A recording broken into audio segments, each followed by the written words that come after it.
even by the standards of ancient machines. Not only that,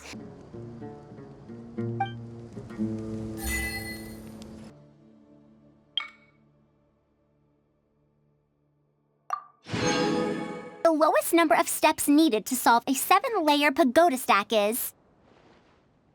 Oh.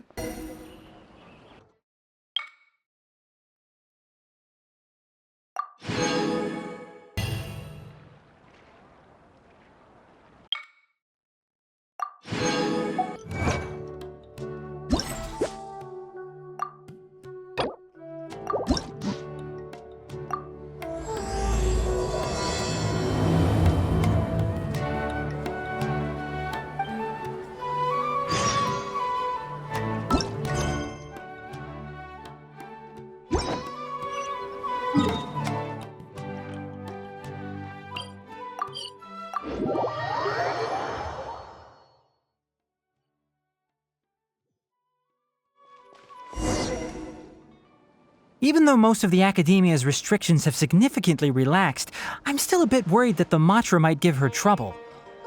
I need to stay here to keep an eye on the situation. Kale, can you head to Sumeru City and find out why she isn't here yet? Does it have to be me? I'd only assign a job this important to someone I trust. Are you not feeling well? Oh no, I'm fine! I've completely recovered. It's just that if I'm going to see her, I think I need to mentally prepare myself first. I know. You'll have a tough time if you go by yourself. If we could arrange for someone to accompany you...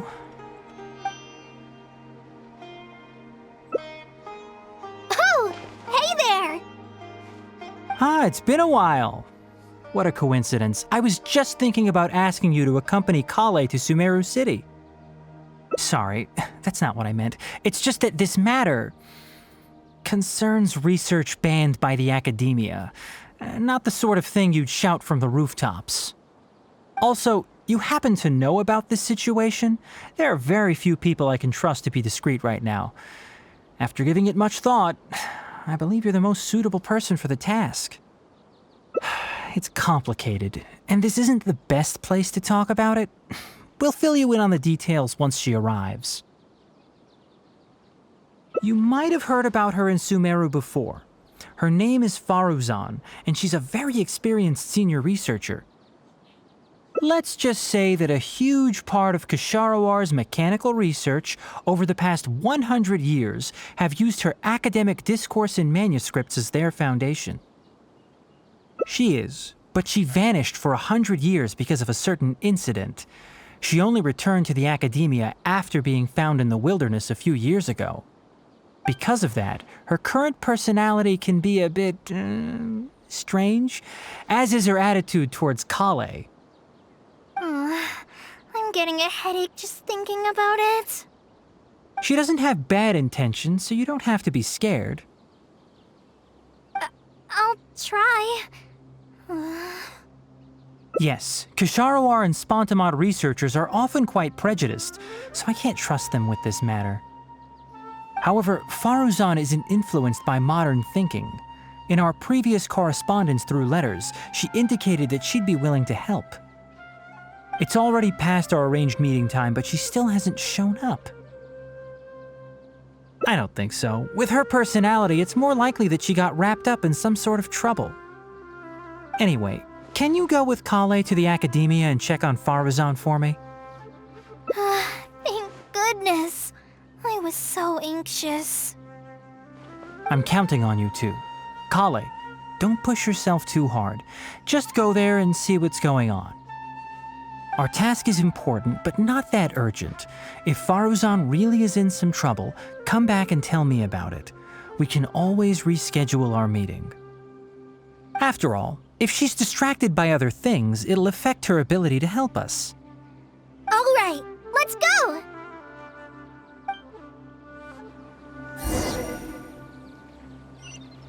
Oh, yes, and one more thing. You might find her difficult to get along with at first. However, if you address her as Madam, she'll become much easier to talk to.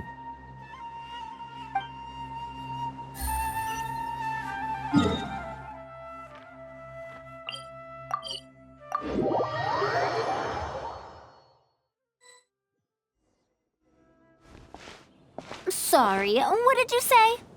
Oh, could you repeat yourself? As you know, I'm sure, hearing goes with age. Faruzan, I said that you need to give us an answer. Ah, yes. And did you forget to add madam when you addressed me earlier? Your hearing is perfectly fine. Madam Faruzan, we don't want to make things difficult for you. However, you haven't been teaching courses or supervising theses these past few years. Isn't this rather problematic as an advisor? Never mind the students, even other advisors are starting to complain. And who, if I may ask, complained? If they have any issue with me, tell them to talk to me themselves rather than waste any of your time. You don't have to tell me anything. I very well know that it's those people from Haravatat.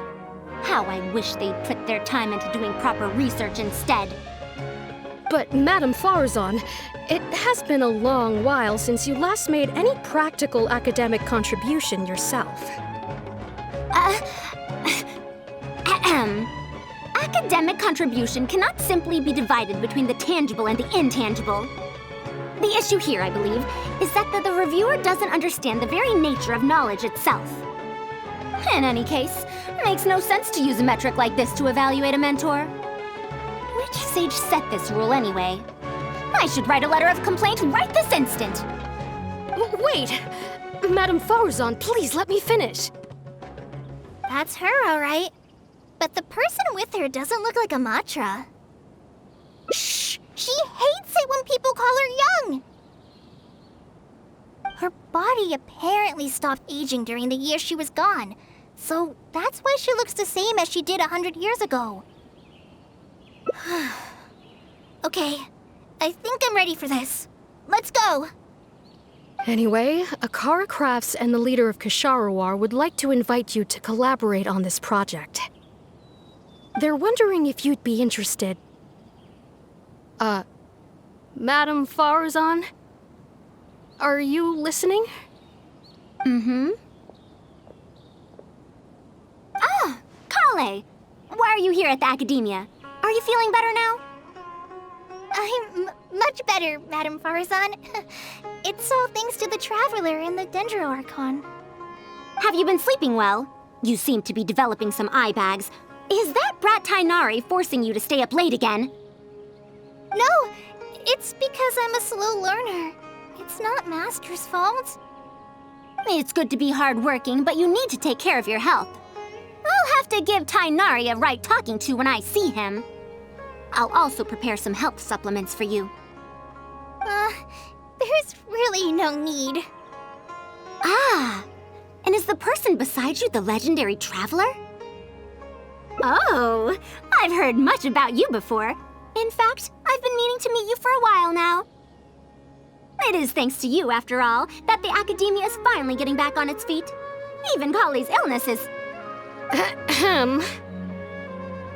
Madam Faruzan, I believe we were still discussing the collaboration with Akara Crafts.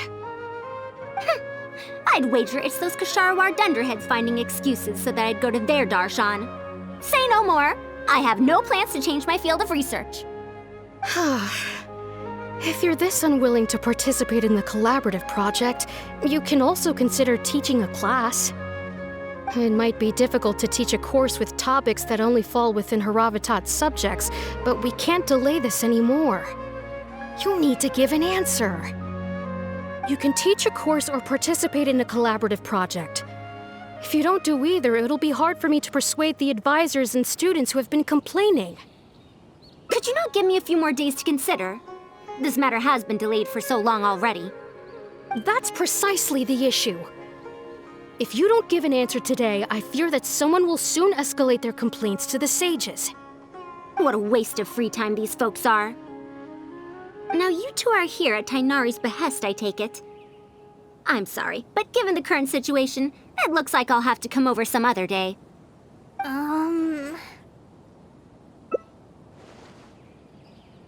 Of course. I shall need some time to think as well.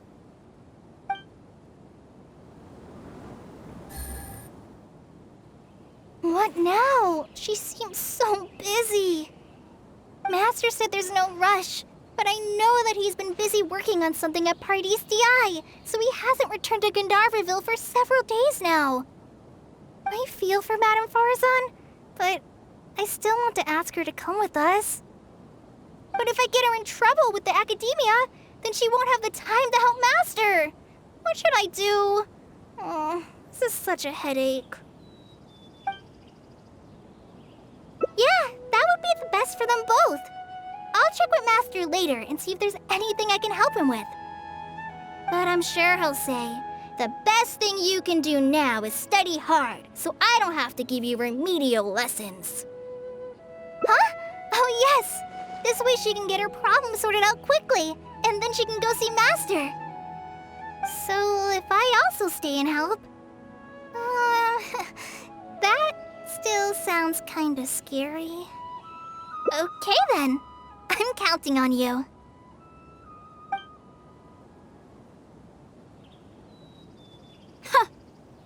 I have to teach students from Haravatat or owe Kasharawar a favor. It strikes me that they might be even less happy about such a deal than I am. I think I can sympathize with them. We're back, Madame Faruzan. The Traveler said that she can stay and help you. Oh, why I couldn't ask for more. In fact, I'm rather curious about the type of person the Traveler is. You were the one who taught Azara a lesson after all. That said, will I be troubling you? Is that so? Good. It does so happen that I do have something I need help with. Now, should I apply to teach a course with Haravatat, or join the collaborative project that Kasharawar is proposing? Honestly, I don't want to choose either of them. You might have heard of it before. Haravatat is an academic faction that researches languages and runes. 100 years ago, Madame Faruzan was a researcher from that darshan. Now, not was. Still am. Yes, of course. But current Haravatat students can't really... understand her direction of research. So even if she opened a course, chances are that no one would attend. In summary, I mean to interpret the configurations and solutions of ruin mechanisms via the deciphering of on-site stone carvings and unearthed documents. It'll include research into general documents dealing with such ancient machines. The research method is supported by Haravatat, yes, but the content deals heavily with both ruins and mechanisms. This will make it difficult for students of this darshan because they don't understand much about mechanisms. Also, there are fewer and fewer unexplored ruins left nowadays, and Kasharawar researchers have been developing their own theories on mechanisms. As such, they don't need to rely on ancient documents. They're far too complacent. Ancient mechanisms are more dangerous and complex than one might imagine. I'm telling you, things weren't like this 100 years ago. All researchers back then were interested in exploring knowledge from a variety of topics. They also gave more respect to unknown mechanisms. Nowadays, all people are interested in are mainstream subjects in popular research. Even if they attended my course, I wouldn't be interested in teaching them. Also, the people here think that my research is outdated and unrealistic, so they keep cutting my funding. Why, I think they could all stand to learn from Kale. She's a hard-working child and respects her elders. Huh? Why me? If only those who came to my lectures were more like you. Speaking of which, are you feeling better? You don't have to confine yourself to Gandharvaville anymore, right? I just remembered that I have a lot of studying to do. I need to head back and find Master. Are you telling me to start a reading course for Kale? Huh? Wait.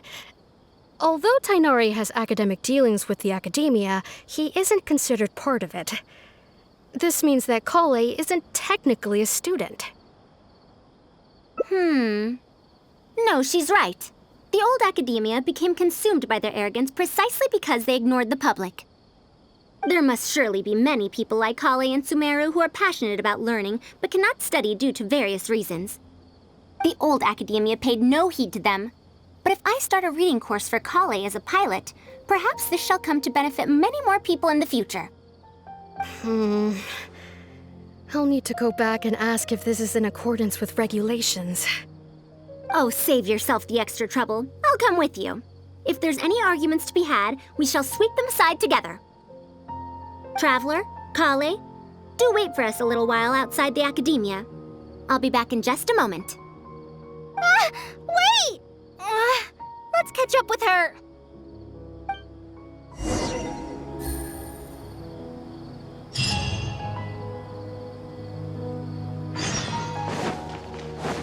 Take it easy. I can't believe she rushed right in after we arrived. She's really headstrong. Oh, how did things turn out like this? No, not really. Madame Faruzan is a brilliant scholar. Even Master thinks so. If she's really going to teach me how to read, it'll definitely be much better than me bashing my head against the wall. It's just that she can get a bit too passionate sometimes. I don't know how to handle that. Maybe it's because she wants to take me in as a student? It's just like that researcher said. The academia has completely changed during the 100 years that Faruzan was gone. I don't really get it, but it does seem like Haravitat's students aren't optimistic about the prospects of doing research with her. Students who are interested in mechanisms and applications of the elements generally enroll in Kasharawar and Spatamad. Madame Faruzan also refuses to accept random students just to make up numbers. She still hasn't found a student she likes, even after all this time back. But she seems to like my attitude toward learning, so she often asks me if I'm willing to become her student. It's because I'm a slow learner that I have no choice but to stay up late and study. Whenever she compliments me, I feel really guilty. It's not that. Madame Faruzan respects my choices. She hasn't been trying to persuade me, especially since she knows I need to rest and recuperate. She sometimes brings food to Gandharvaville for me, and each time she says that Master can't find out. Now that you mention it, it does feel a bit like that. Do I really look that young? Kale, Traveler, thank you for waiting. The issue has been resolved. I argued with the higher-ups and convinced them of the practicality and necessity of educating the general public. If I'm not mistaken, they're the students of my classmates' students. They're a lot less forceful than their predecessors, though. I'd say they caved rather quickly. Amazing. It's just that we need to fill in every single page of the application. It's been a century, but the academia is as picky as ever. Let's see now. What do we need to fill in? Course name, learning objectives, teaching methods, course materials. I suppose we can fill in the course name last. That's a bit too general, I'd say. After all, this class's target audience isn't toddlers or children, but rather people who already know the basics of reading. As such, we'll need a more specific learning objective. How about proficiency in reading and writing? That's true. If we use children's teaching materials, we'll only end up wasting a lot of time on things that students would already know. And you have your job as a forest ranger, Kale. People who attend this course in the future are also likely to have life commitments. We need more effective teaching methods. Master always tells me that practice is the best way to learn. That's why I often ask him to help me find simple books to read. It must have been difficult to get books in Sumeru in recent years, no? Tainari really went the extra mile for you. Expanding literacy is a capital notion. Now that the academia is easing restrictions on the circulation of books, there should be more people who have become interested in reading. It's a great time to conduct this course. So that's next on the list. I fear that I'm at a loss as to which books youngsters like nowadays. Would The Legend of Antara be too old of a story? Fair. Kale, what have you been reading lately? Me? I've been reading light novels from Inazuma. I heard that ever since we were allowed to sell books in Sumeru again, some people set up stalls at Treasure Street to sell light novels. I've been meaning to go there and check it out. Light novels? This is my first time hearing about such a thing, but I doubt I will procure suitable teaching materials from the House of Dana. Treasure Street it is. Wait for us, Madame Faruzan! You wouldn't think someone as fast as her is over 100. Let's pick up the pace and catch up to her.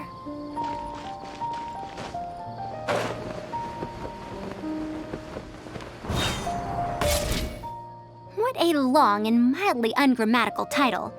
And why is the cover so colorful? Is this your first time seeing a light novel, ma'am? Oh, they're the most popular of books nowadays. Would you like me to recommend something? Fine. One shouldn't judge a book by its cover after all. May we browse through the books here? Of course. Why don't you try this one? It's Outlander Brigade, When the Wind of Death Blew Towards the Blonde Samurai. I heard that this book's author describes action in vivid detail.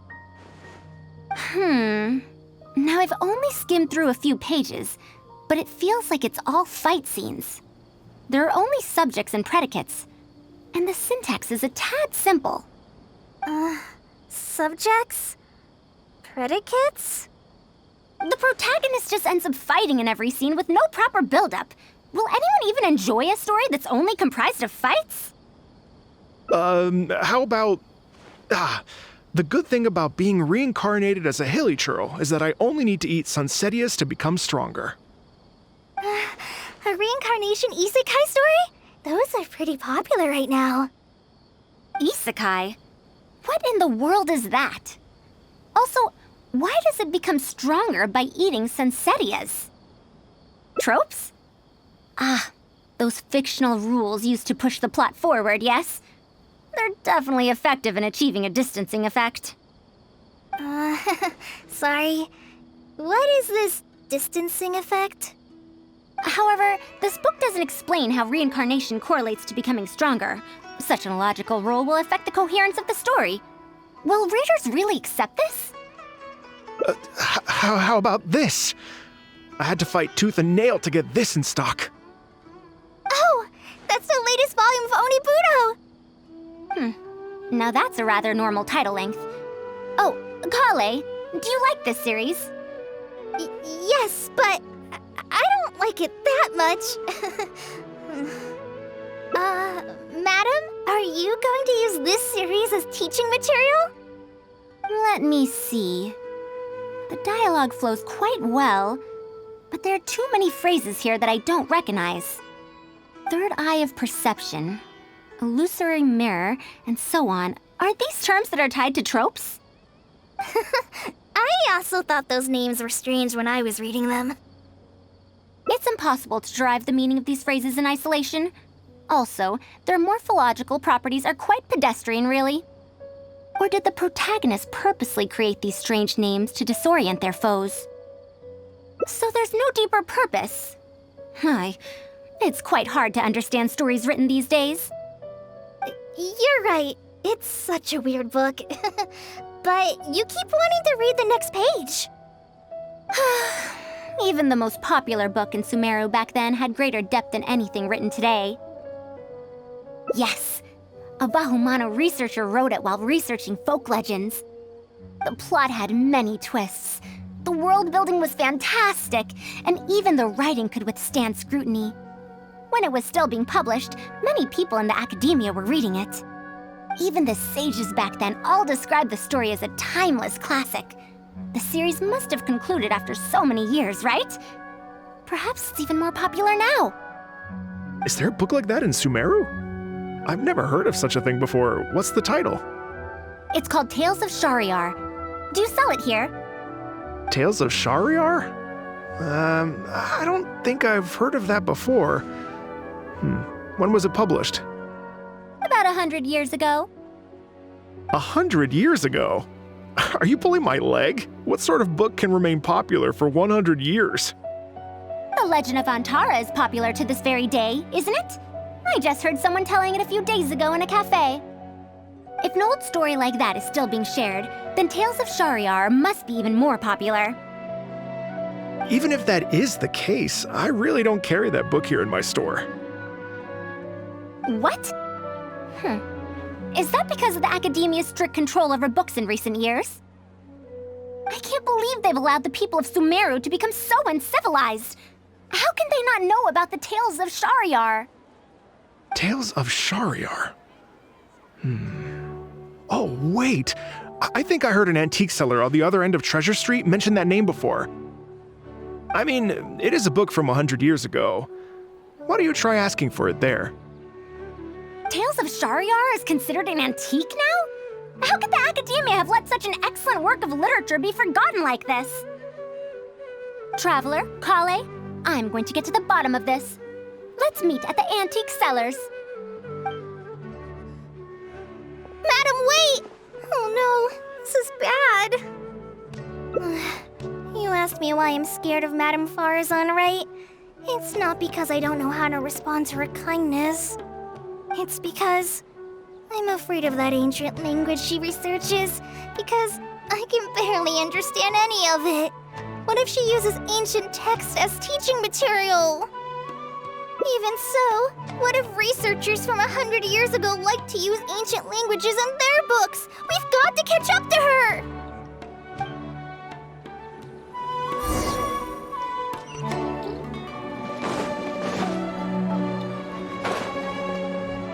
Found it! The 5th volume of Tales of Shariar! Wow, you actually found it! I never thought this book would ever get sold. All right, that's our teaching material secured.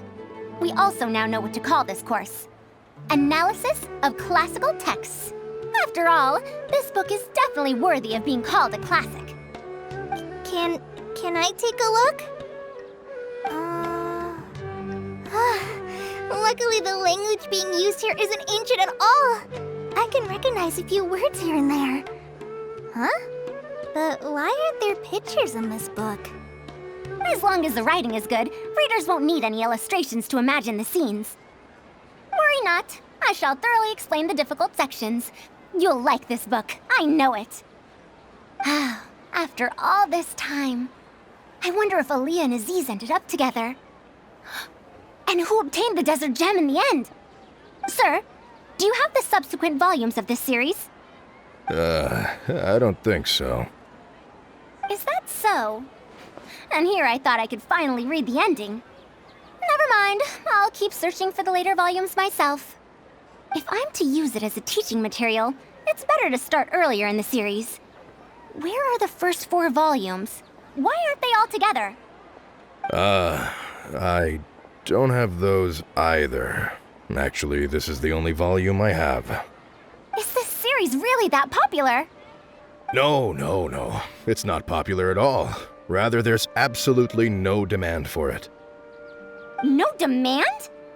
Impossible! Back then, I'd come across at least 3 groups of people talking about it during a single stroll at the academia. Seriously? No one told me that this book was anything special when I first got it. Where did you get this from? Can you still contact the seller? I'm afraid not. This book was sold together with a whole bunch of antique furniture. I didn't even notice it initially. Otherwise, the Matra would have come knocking. Wait, is this book actually worth a lot? It can't be, right? That's impossible. No matter how strict the academia was, there's no way Tales of Shariar could have fallen into such a state. I do remember a passerby skimming through the book a few days ago. However, he simply sighed and left. He sighed? Why would he react like that? Given the quality of Tales of Shariar, he should have been entranced after a single glance. I'm sorry. Traveler, Kale, please give me a moment. I'd like to look through this book first. Why is there another misunderstanding between Ali and Aziz? Also, why is there no mention of the Desert Gem at all? And a new character is introduced with no foreshadowing at all? Also, what are all these new names and terms? Is this really the Tales of Shariar I know? Well, that passerby reacted in much the same way. It's Mada from the cafe over there. You know, the fellow who spends all day telling the legend of Antara. Since that's also a very old story, maybe he knows a thing or two about that, tales of, whatever it's called. Then let's go ask around at the cafe. Huh? Madam Faruzan? Huh? Oh, yes. Let's go.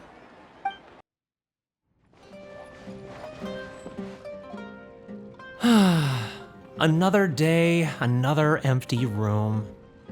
Excuse me? But are you Mada? Yes! Are you here to listen to my story? Well, we actually came to ask about something else. I see. Sorry. It's fine. I'm used to it, more or less. So, how can this terribly unpopular storyteller help you? Do you know about Tales of Shahryar? Huh? Tales of Shahryar? Why, I can barely remember the last time anyone talked about it. My master always talked about how incredibly popular that book used to be.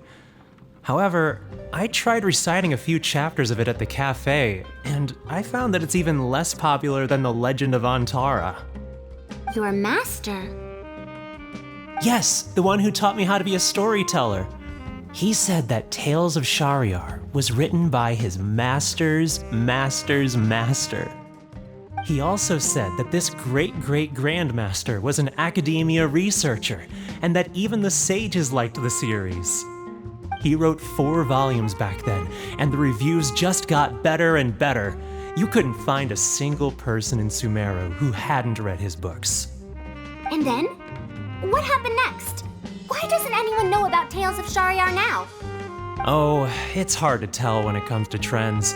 One day everyone likes stories like that, and the next day their tastes change completely. Instead of writing a proper ending, this great-great-grandmaster kept trying to extend the story. To tap into popular trends, he added a lot of tropes. Then, starting from the 5th volume, the reviews started to go downhill. How could that be? Then what happened to Tales of Shahryar in the end? In the end, there's no ending. The great-great-grandmaster tried to write a few more volumes, following whatever trends were popular at the time, but the trends kept changing right as he published his books. He got so infuriated that he stopped writing altogether and focused on his research instead. What? So there's no ending? The readers didn't care? By that time, only a very small number of people were reading Tales of Shahryar. Anyway, my master probably exaggerated. How could a work possibly have been that popular? The only tangible thing my great-great-grandmaster left is the original draft of Legend of Antara. He also left behind many theses from his research phase. When my master talked about Legend of Antara, he'd even quote from those theses. My master is a much better storyteller than me. Even when we're telling the same story about Antara, he's always able to draw in a huge crowd. But even he won't recite Tales of Shahryar due to its ever-changing writing style and its lack of an ending. So, Antara's story is the one that lasted through the years. Well, not even sages can definitively ascertain the quality of something like a story. In the end, only time can separate the classics from the fads. Only time? Madam Faruzan? It's been 100 years. Perhaps some things I once believed to be great aren't so after all. Yeah! Master helped me find a lot of famous books at first, but in the end, I realized that I couldn't get into them. No matter how good those stories are, I can't improve my skills if I can't bring myself to read them in the first place. I think the best books for me are the ones I like. Huh. Indeed. That is true. Readers' interest and trends of a time are not things that are so easily predicted. What was popular 100 years ago could be completely forgotten in modern times, and yet 100 years, as far as history is concerned, is but a blink of an eye. If Tales of Shahryar hadn't chased after trends and instead stuck to its original style from start to finish, it might have stood some chance of gaining renewed popularity. No, even if that didn't happen, at least it would be a work that was true to itself. Huh? Our conversation just got a lot more serious. I don't really get what you're talking about, but it does sound sensible. Looks like I also have to hang in there and tell Antara's story well. How unseemly. I almost got carried away because of a single book. Well then, we should get back to the matter of our teaching material. It looks like we can't use Tales of Shahryar now.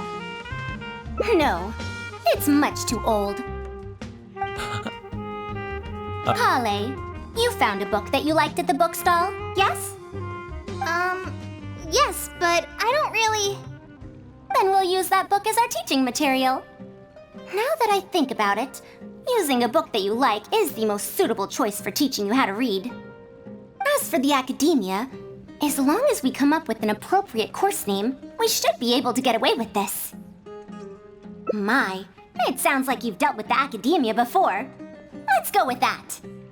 Now then, let's return to the book vendor in a bit and buy the latest volume of this Onibudo for Kale. But if I wish to use it as teaching material, I have to read it first. Huh? Speaking of which, other than third eye of perception and illusory mirror, I also espy some unfamiliar phrases from the reader's messages at the back of the book.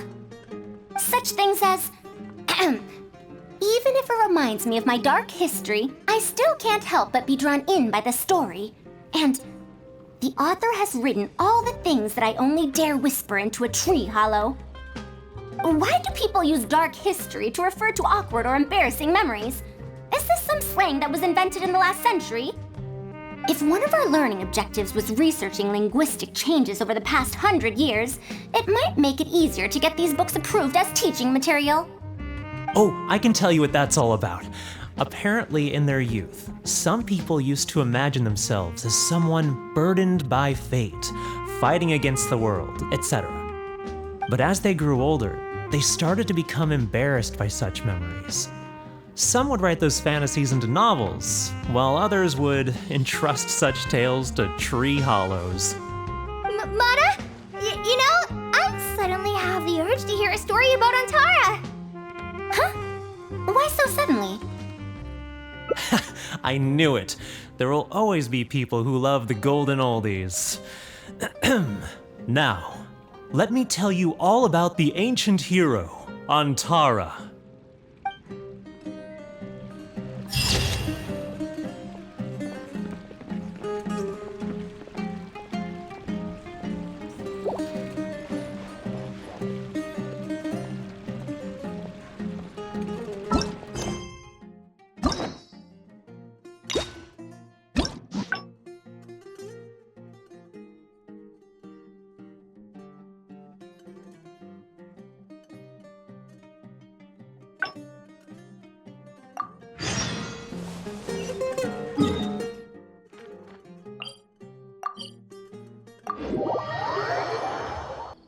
What now? She seems so busy. Master said there's no rush, but I know that he's been busy working on something at Party's DI, so he hasn't returned to Gandharvaville for several days now. I feel for Madame Faruzan, but I still want to ask her to come with us. But if I get her in trouble with the academia, then she won't have the time to help Master. What should I do? Oh, this is such a headache. But if someone does complain to the academia, wouldn't it make Faruzan's situation more awkward? And if the academia investigated and found her at Party's DI, things would get even worse for her. Do you have some way to invite her over to Party's DI without stepping on the academia's toes? Okay then. I'm counting on you.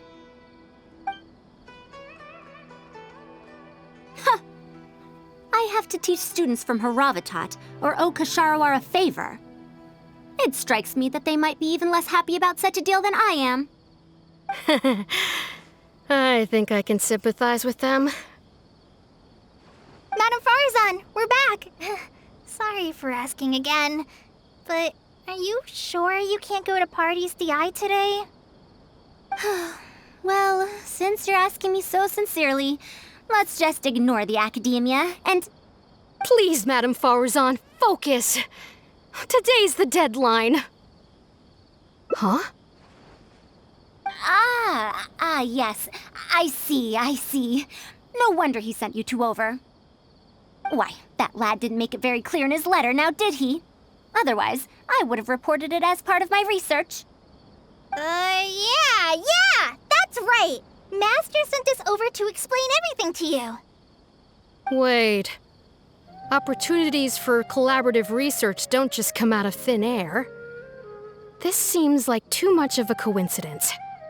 Also, there isn't much overlap between Madame Faruzan's research and that of Amorta, right? What will you even be collaborating on? Master wants to research, A fully automated irrigation system. A fully automated irrigation system? Precisely. It's a system that can automatically adjust the amount of water it provides based on the season and the plant species involved. I saw a similar mechanism while exploring a rune in the rainforest. That's why Tainari wanted to collaborate with me. A mechanism like that exists? Why haven't I heard of it before? I found it 100 years ago, so it's only natural that you don't know about it. Why don't you go ask your teacher's teacher? Perhaps they've heard about it from their teacher. But we can't prove its existence one way or the other, right?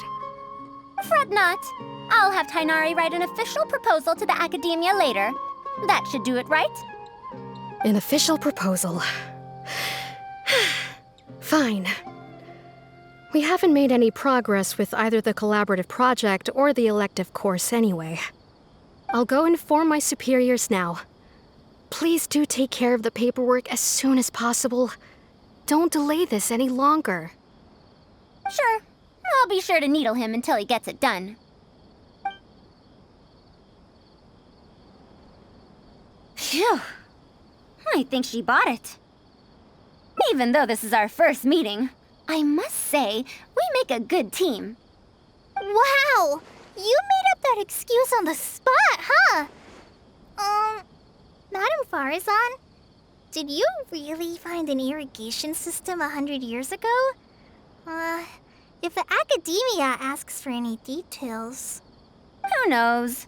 It's been 100 years, so it wouldn't be too surprising if I've forgotten a few details, no? Huh? Then how will we explain things to them? I'll let Tainari worry about whatever documents we might need to send to the academia. If I'm right, the request he has in store for me won't be any simpler than the academia nonsense.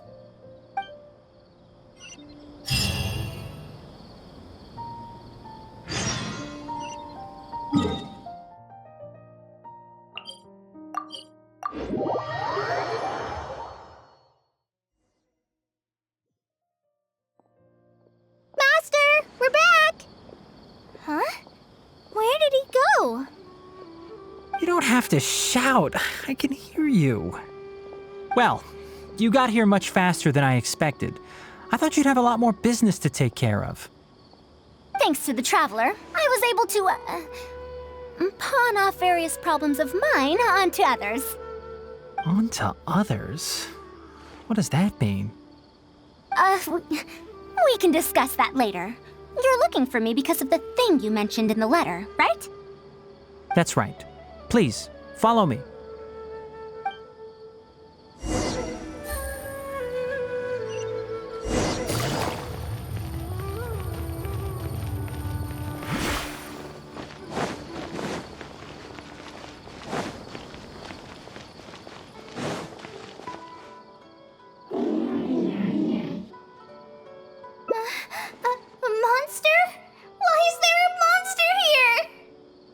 Don't be scared, Kale. This is the mechanical life form the Traveler and I saved a while back. Its name is Carcata. It's the final work of a late junior of mine. You mean Abatui? He must have been a genius to create one of such polish all by himself. It's uncommon that a Spontamod researcher is able to create such an intricate machine. If he were still around, we could probably chat the day away. What a shame.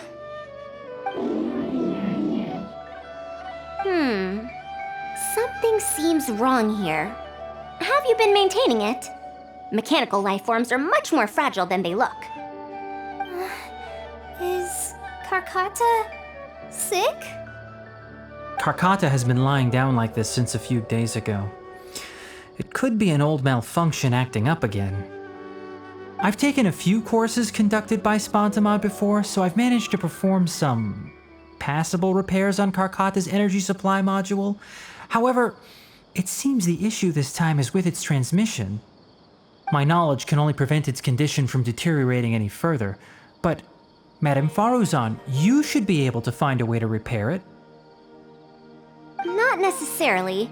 Mechanical life forms are created using techniques from alchemy, elemental science, and more. There are multiple modules here that influence each other.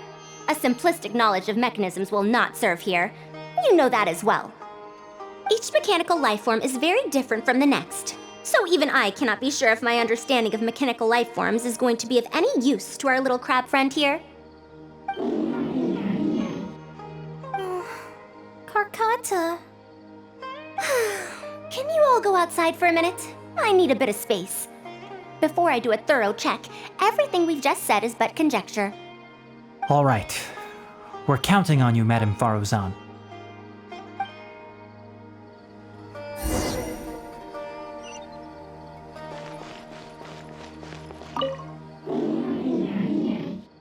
Who knew that I'd encounter a mechanical life form in this manner after 100 years?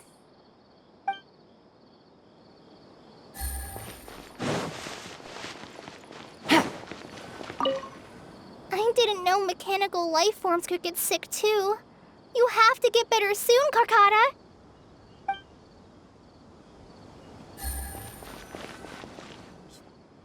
We'll wait here till Faruzan finishes her inspection. In the meantime, I'd like to talk to you about her. Her past, huh? Quite a few people in the academia know about what happened to her. Perhaps it'd be best if I'm the one to tell you. I've told you before that she disappeared for 100 years, right? From her perspective, trapped might be a more apt description. Her exact words were, That ruin was crawling with traps and coded inscriptions from wall to wall. I did all I could to decipher the code and deactivate the traps to escape the ruin, but there was no way out. I lost track of time and I ran out of pen and paper. In the end, I had to use stone shards to write on the walls and on the floor to decipher the code. Then, before I realized it, I ran out of space on the walls and floor. I had to calculate all the possibilities in my mind. After that, my memory started to become fuzzy, and my cognition slowed down. she doesn't remember anything else, including the location of the ruin and how she finally managed to escape. When she was found in the outskirts of Sumeru a few years ago, she looked exactly the same as she did 100 years prior. However, she was in a stupor and struggled to form sentences. Only after a lengthy recovery period could she speak again. The academia speculates that she must have gotten trapped in an unknown ruin while researching machines a century ago. And because of the ruin's special properties that halted her aging, she was able to use those 100 years to crack the trapping mechanism and then escape. Though she had finally broken free, 100 years had passed. Everyone she knew, and everyone who knew her, was already gone. In the end, even the academia had to rely on century-old records in the Akasha to confirm her existence. Don't make that face. I'm not telling you this because I want to drum up sympathy. She wouldn't want others to pity her because of past events. Rather, she sees that period of entrapment as an experimental error, As a researcher, she must accept everything that results from her experiments, even if they don't fall within expectations. Even after going through so much, she's returned to Sumeru and still hasn't given up on her research. Due to changes over the years and drift in academic subjects, she holds some rather strong opinions about the current academia, and she has no shortage of detractors herself. What I want to say is that no matter what era we're in, Faruzan is a true senior researcher in every sense of the word. She has her own deep understanding of various ruins and machines. If there's a chance, you should talk about them with her. It'll definitely be helpful for your journey. Master, Madame Faruzan's done. Oh? Let's head over. With any luck, she might have figured something out.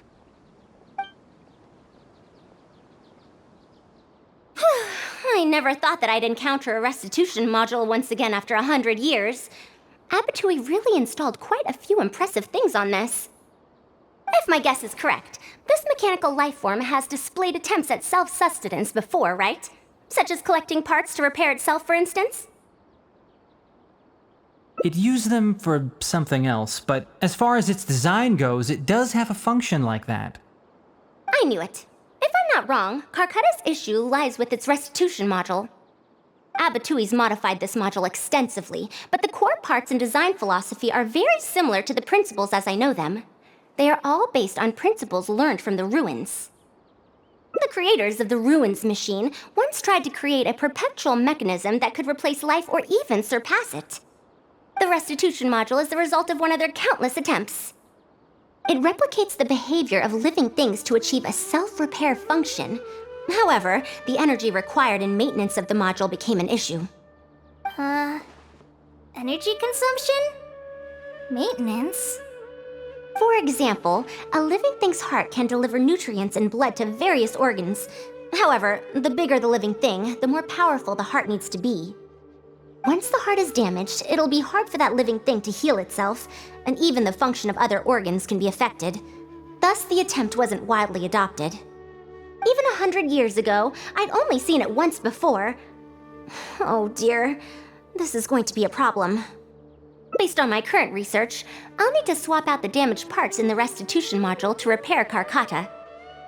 But like I just said, the module is rare, even by the standards of ancient machines. Not only that, but there is very little related research documentation available. Finding suitable parts would be like trying to find a single gear in the vast desert, to say nothing of the difficulty in making those parts from scratch. One can only wonder where Abatui found the original parts. I might have an idea. Abatui was, for a time, quite passionate about excavating the Great Red Sand. This was when he had just gotten expelled from the academia. You mean to say he found a restitution module in the desert? Well, that is indeed possible. But the desert's huge! How are we supposed to find the parts that Carcata needs? According to the Academia's records, no similar parts have been found in the Great Red Sand over the past 100 years. If we want to try our luck, we'll have to explore ruins that have never been explored before. I do know that a Vahumana researcher formed an expedition team after the sandstorms and earthquakes subsided. They are now exploring areas of the desert that used to be difficult to access. Should we ask them if they've made any new discoveries lately? The chances are slim, but it's at least more effective than running around like headless chickens. His name is Raid. I think he's stationed at the northeast part of the hypostyle desert. Let's go look for him once Carcata settles down. Oh, you and Kale should probably stay. Carcata's condition may be stable, but it would still be better if some of us stay to look after it. Besides, you still need to take care of the trouble that the Academia left for me. Trouble from the Academia? I thought you said you pawned it off to someone else. Wait, don't tell me. I'll let Kale fill you in on the details. I look forward to seeing your work, Tainari.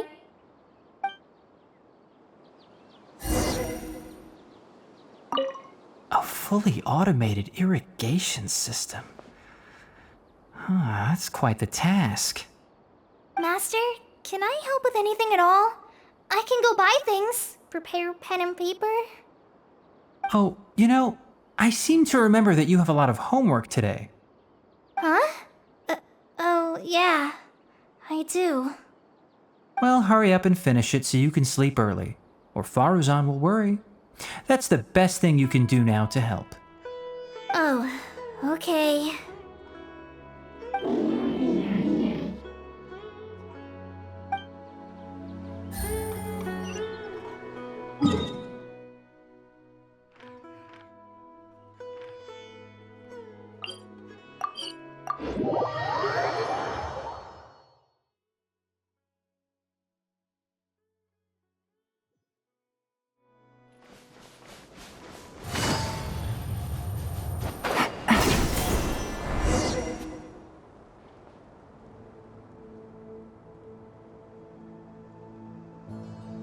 What is this?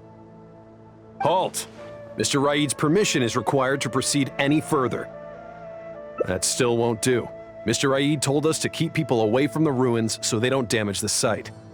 Damage the site? I've excavated more ruins than you've visited restaurants. Which batch of students is Raid from? I want to see him right now.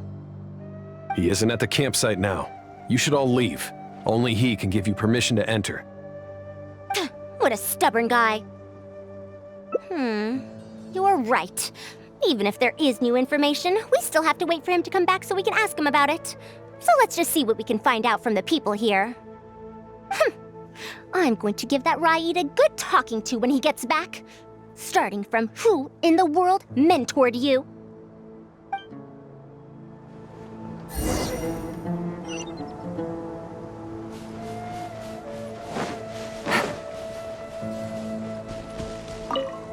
The ruins?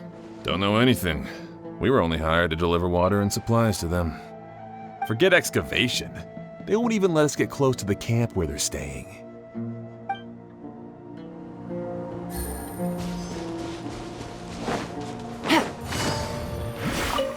This area used to be ravaged by frequent sandstorms, but it's been calm lately for some reason. They say that this was done by a single traveler? But seriously, is such a thing even humanly possible? Take it easy.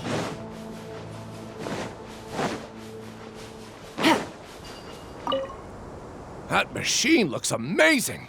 Could it be the legendary Ruin Wanderer? The location seems to fit too. Might that legend actually be true?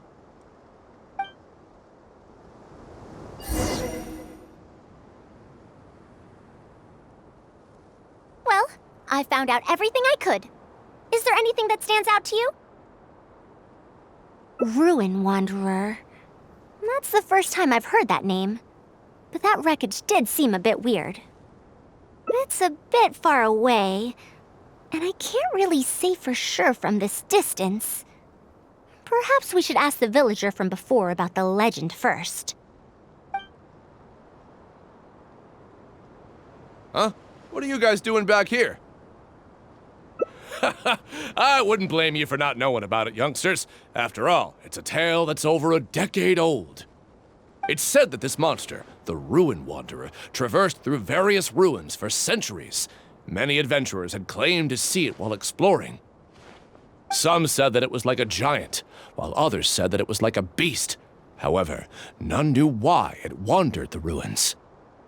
Then, about 10 years ago, we stopped hearing any news about it in Sumeru.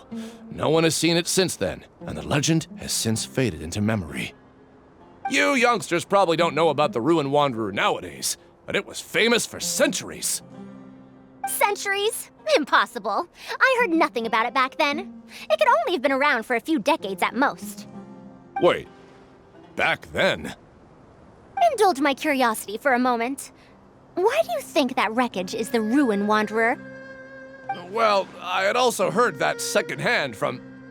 You heard that nonsense from the Eremites after they got drunk, right? Who are you? Madam Faruzan, it is a pleasure. I'm Raid, the one who organized this archaeological expedition. I'd heard of you at the Academia, but I didn't expect to run into you here. Truly, it is an honor. And this must be the famous traveler, I presume. What brings the two of you here? Have you found any special contraptions and relics in the ruins that you've been investigating? I'm ashamed to say that we haven't found anything noteworthy, even though we've been investigating for a while now. Really? That ruin wanderer isn't noteworthy to you? I'm afraid those are mere rumors. Really, I sometimes wish that those people would put as much effort into their work as they do into gossiping. You're right, sir. I'll get back to work now. The wise do not buy into rumors, so it is said. I believe that you too, Madam Faruzan, do not put any stock into such baseless talk. It is also said that real knowledge shall come from practice. I can help you research the excavated relics and see if I can find out anything new about them. You can take credit for any new discoveries. I believe this offer to be sufficiently attractive. In truth, I could ask for nothing better than your help with our research. However, you two must be tired after a long journey. I'd feel bad if I set you to work immediately. It's getting late and my subordinates and I are heading back to the camp to rest. Why don't you find a place to spend the night first? We can continue our discussion tomorrow. There's a tent that the villagers occasionally use to rest. It's a bit simple, yes, but I hope you won't mind.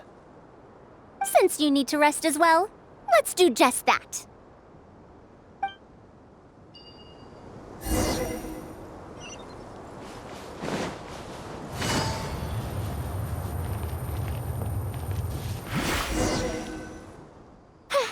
This is quite far away.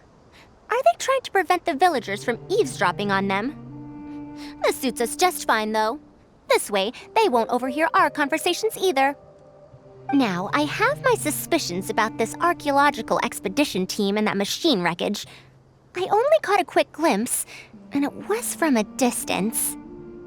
But based on the condition of the armor and joints, it didn't seem like something that had been lying around for centuries. At most, I'd estimate that it only stopped moving about a dozen years ago. Yes, the timing coincides with the spreading of the legend. Now, assuming that it really is the Ruin Wanderer, how do you suppose it was able to maintain a relatively good condition despite high-intensity operation over the course of several decades? That's right. Technically speaking, the module shouldn't be able to move such a large machine chassis. However, I'm basing my knowledge on the mechanical life forms I've seen before. Well, this was over 100 years ago. It was a machine about the same size as Carcata, actually. It couldn't carry heavy objects or fight, and was only able to help me record some notes. It also helped me deliver letters home. I found it near the desert, which is why I wondered if there might be more restitution modules buried around here.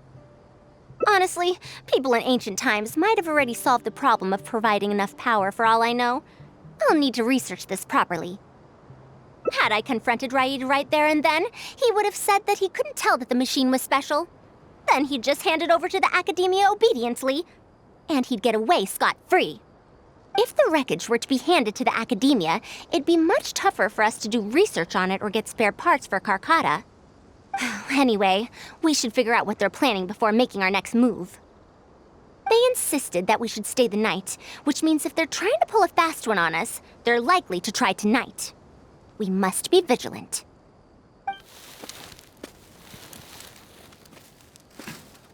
Are those sounds coming from the excavation site? I knew they wouldn't be able to wait. They must be scared that we might discover something tomorrow. Not a single person guarding the campsite. This must be quite the manpower expenditure. I'll see if they left any clues behind at their camp. Keep watch and help me stall them if it comes to that, would you? All right. I'm counting on you.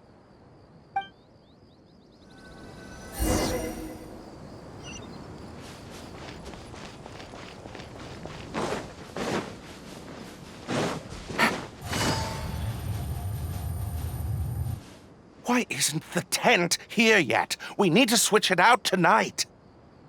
It's still on the way. I'm afraid this is the first time we're delivering such a huge one. You good-for-nothings are just a load of trouble, aren't you? We wouldn't have to deal with these interlopers if you had kept those lips of yours from flapping. Hurry up and hide our current tent and deliver the new one to me tonight, no matter what it takes. Huh? Who's there? I'm sorry. I'm just a bit upset because my subordinates aren't doing their jobs properly. When did you get here? It's nothing. Just a tent. We didn't pack up all our tents from the last campsite. Some of them, along with a few people, have been left there. Someone damaged our current tent, so I'm trying to get my subordinates to get one from that previous campsite delivered here. The relics in the ruins are highly valuable, so I'm worried that treasure hoarders and bandits might try to steal them. Since the tent isn't here yet and I can't fall asleep, I came here to patrol. Well, these things are antiques after all.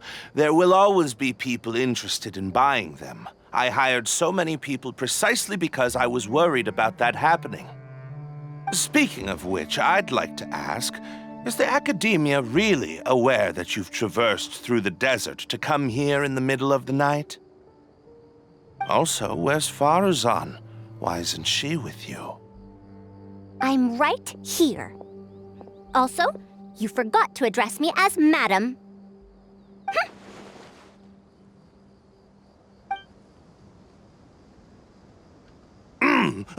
Sorry, Madam Faruzan. You were all making so much noise that I couldn't sleep, which is why I got the Traveler to find out what was going on. But for some reason, that one task took forever, so I came to check in on the situation. I'm very sorry for disturbing your rest. I'll tell my subordinates to be quieter on patrol. Good. Come on, Traveler. Let's head back. Yes, we came to check out the situation, didn't we? Well, we've already done that. We should get better rest so that we'll have energy to investigate tomorrow.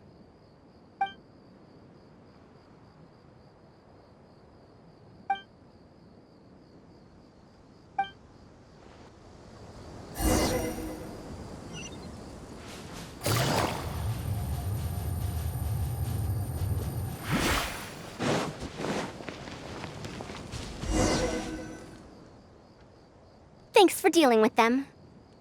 Now, I found something good on my end. These are the excavation records from their campsite. According to them, the ruins have been raided before, with numerous traps and contraptions having already been triggered. I also observed the wreckage up close earlier. The weathering is nowhere near as extensive as on the relics that have been buried for over 100 years. There's no doubt that the wreckage and the ruins don't belong to the same era. Instead, it must have wandered into the ruins about a dozen years ago. It could have fallen into a trap or encountered a glitch within the ruins, remaining stationary like that until it was discovered recently. However, I still don't know why they'd want to hide it. I have no doubt that the researcher could definitely reach the same conclusion I did. The last few pages of the excavation records are written in code, which I still need time to decipher. The answer may lie within those pages. It's just wordplay. And if anything, that's my wheelhouse.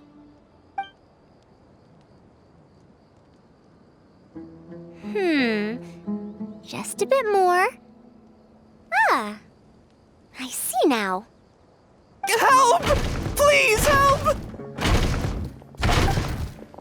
Why are you running away? Come back! Protect me! What's that sound? Is it? The Ruin Wanderer? Reactivated? That's impossible! Is this the work of some kind of hidden mechanism? Never mind. We have to focus on saving lives first. I'll cover them. You go stall the Ruin Wanderer. What? It ignored the Traveler? Why is it chasing after us? What could have caused it to reactivate? Did it give chase? Darn it! Hey, come on, you lot! It's clear that we can't escape, so let's just attack it!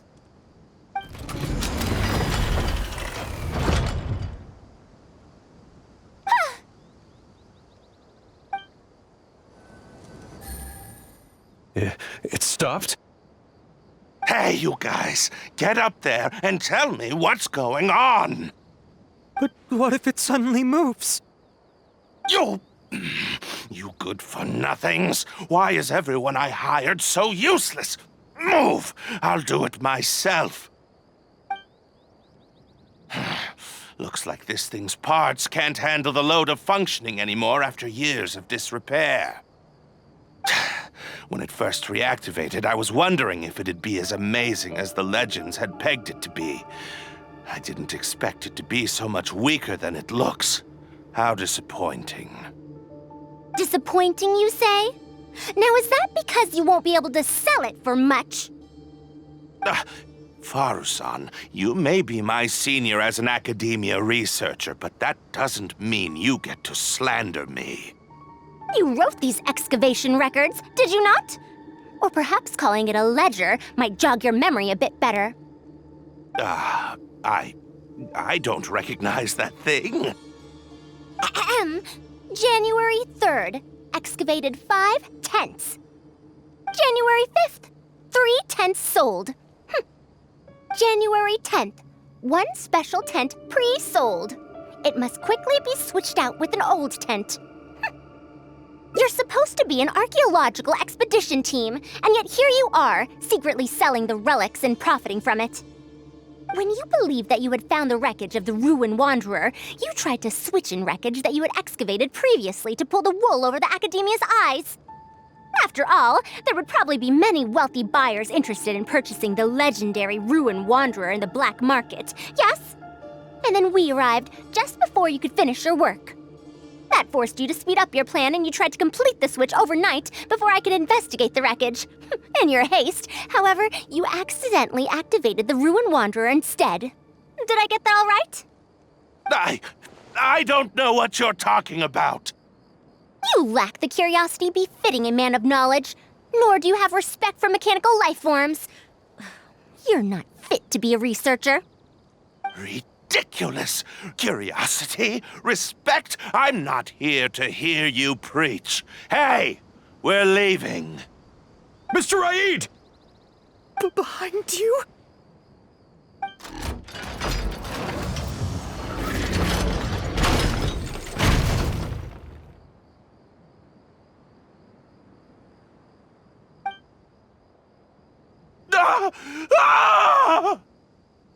Why is it moving again?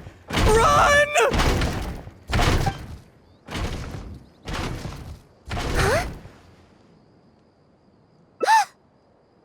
Some said that it was like a giant, while others said that it was like a beast. However, none knew why it wandered the ruins. Technically speaking, the module shouldn't be able to move such a large machine chassis. However, I'm basing my knowledge on the mechanical life forms I've seen before. Centuries? Impossible. I heard nothing about it back then. It could only have been around for a few decades at most. Why is it chasing after us? So you've been looking for me this whole time?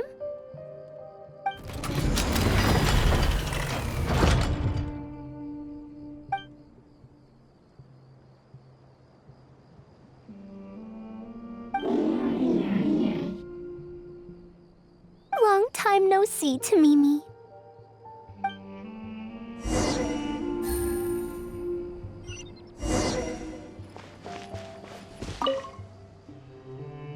Dear Faruzan, I hope you're doing well. It has been over 20 years since you went missing. People from the academia keep telling us to give up and that you're most likely dead. But somehow, I feel like you're still alive. Yes, that you live still in some corner of this world. You've always been persistent, able to shine no matter what situation you face. I believe that this persistence serves you well in surviving and finding your way home. Unfortunately, I likely won't be able to welcome you home when you do. I don't have much time left, and my reflexes have slowed. Others keep telling me to stop exploring ruins. Only Tamimi is still the same as before, always running off to places which you've been to. Your teacher and friends came up with an idea to remodel Tamimi, so it can search for you in our place. You didn't like coming home back then and would always get Tamimi to send a letter back. Now we're leaving a letter with Tamimi. I wonder if it'll ever be delivered to you. I don't know the answer to that question, but if you ever read this letter, I hope it'll be when you've already found your way home. I regret not being able to say this to you myself, but I'll still feel sincerely happy for you, my dear daughter. Welcome home, Faruzan. Look at you, Tamimi. You've changed so much after all these years. Thank you for waiting for me all this time. I've safely received the letters. Your work is done now. You can sleep.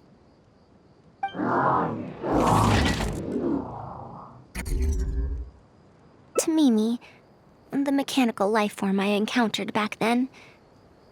When I would go on expeditions, it would follow me, take notes for me, and send my letters home. When I met with that accident, it was on the way to deliver a letter for me. I once thought that I'd never get to see it again. I didn't expect my teacher and others to remodel its self-repair function, upgrading it to self-learning. And so, in order to plumb the depths of unknown ruins and overcome dangerous traps, it repaired and modified itself using parts it found along the way.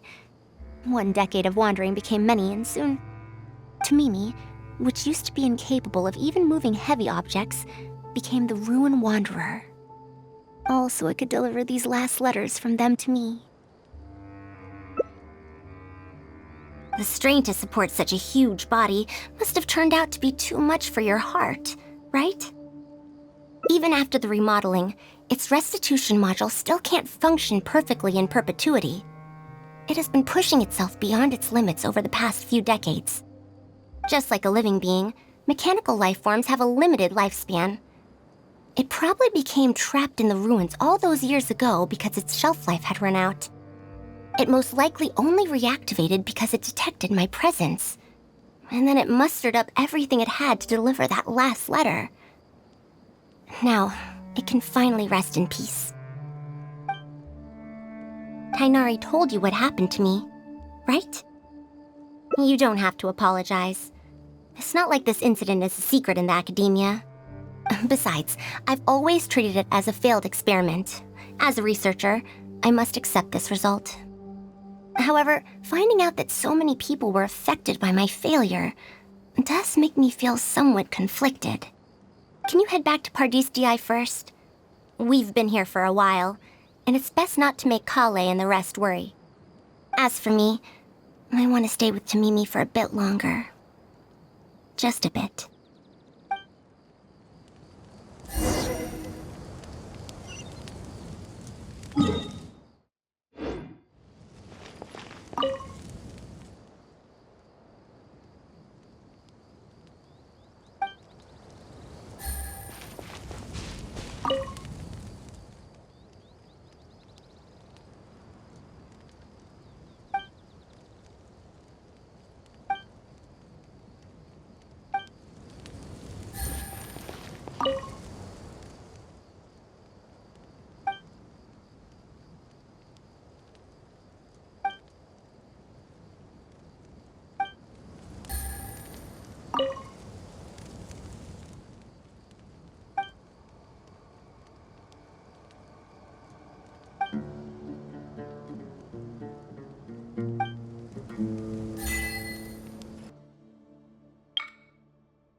How was your journey through the desert? Wait, where's Madame Faruzan?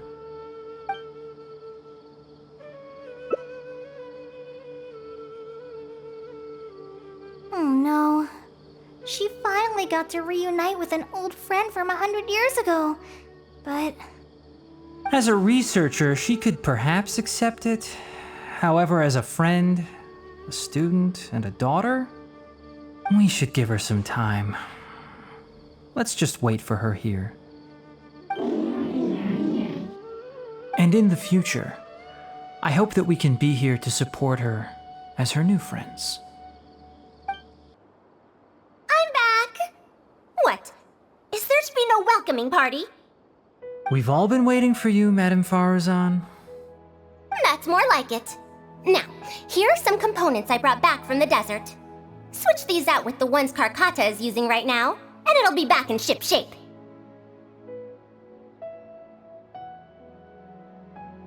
Huh?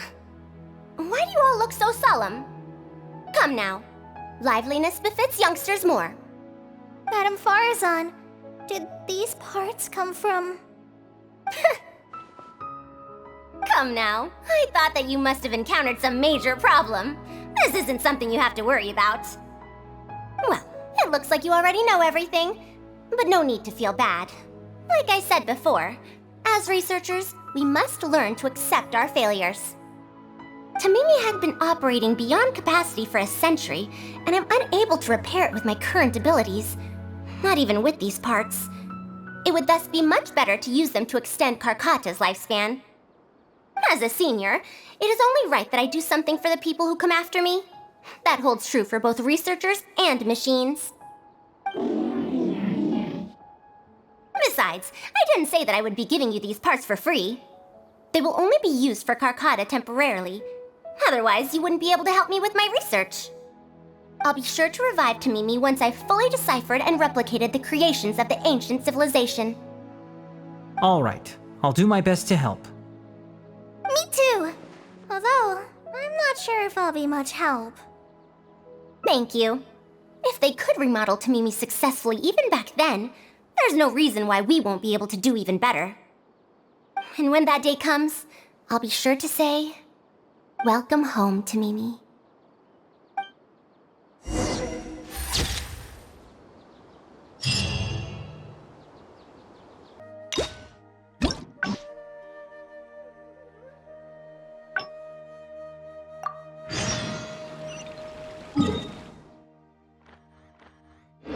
I got a new letter from the informant. Looks like the situation has changed again. You're back! How was your journey through the desert? Wait, where's Madame Faruzan?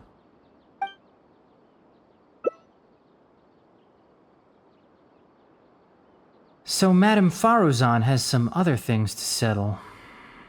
All right. And to think that Raid was doing all of those things on the sly. It's good that you all got out of that situation in one piece. Madame Faruzan will be able to repair Carcata when she gets back, won't she? I'm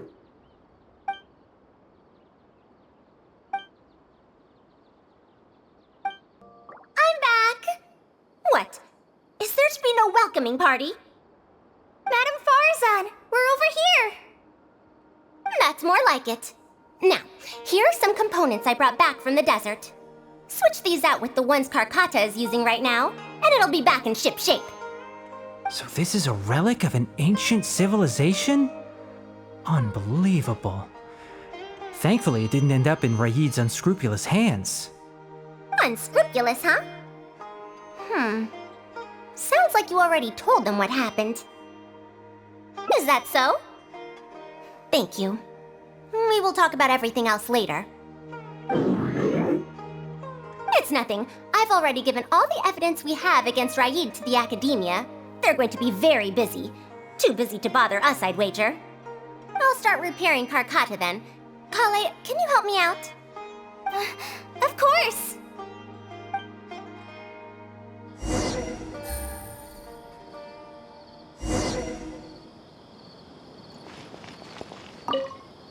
Faruzan went out after repairing Carcata. She seems to be looking for you for some reason. Well, I will not probe any further. However, if you need any help, do feel free to ask.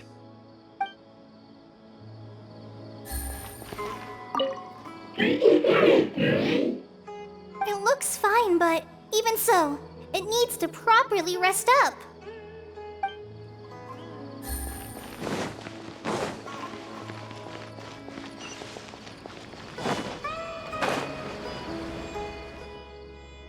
Ah, you're here.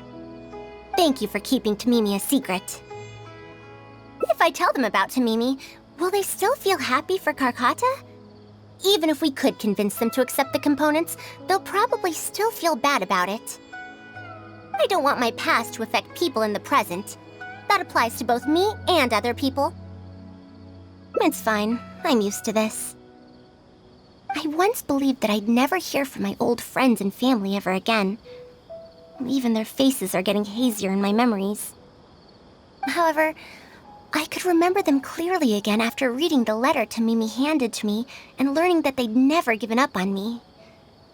That's more than enough. I'd be disappointing them if I let myself fall into a slump because of this. Neither my teacher nor my mother would have wanted to see me like that. Besides, you're lending a listening ear to me now, aren't you? Oh, Pardees DI looks pretty scenic at night. Will you take a stroll with me? Once Carcata's condition stabilizes, I'll find a chance to tell Tainari and Kale about all that. But for now, just help me keep this secret. Thank you. Whether it's 100 years ago or now, I have people who worry about me. I suppose I should consider myself quite fortunate. The only time when I felt otherwise was when I had just returned to Sumeru. No one came to check up on me then.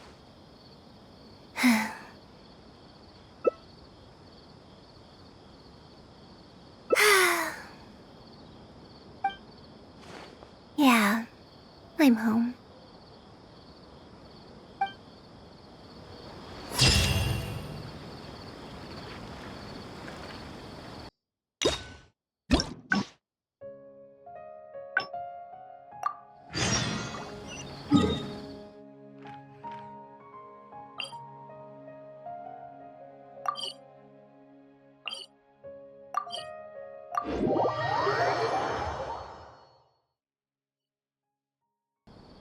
What now? She seems so busy.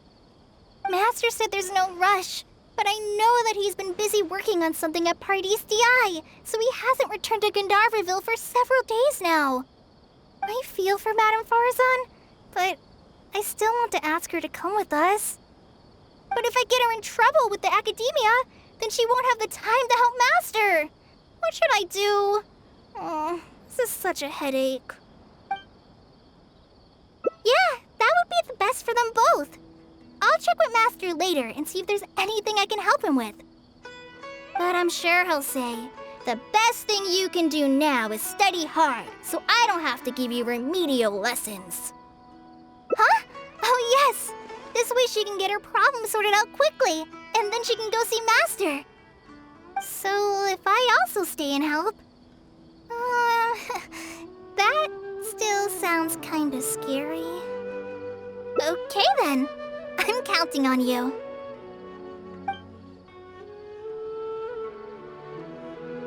Huh. I have to teach students from Haravatat or owe Ksharawar a favor.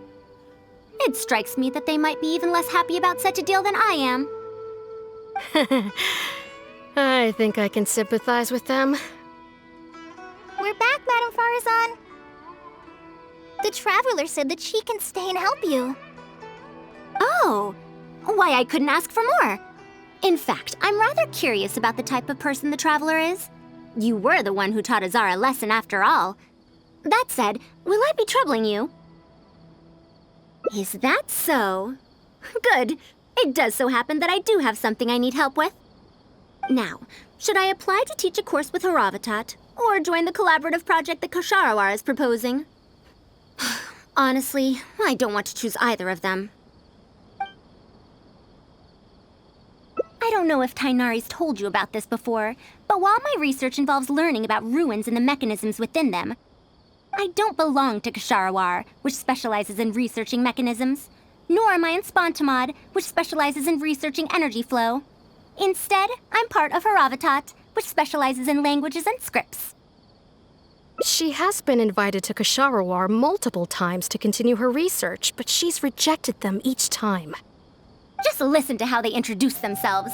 In the future, Ksharawar will be the only Darshan with the ability to research mechanisms.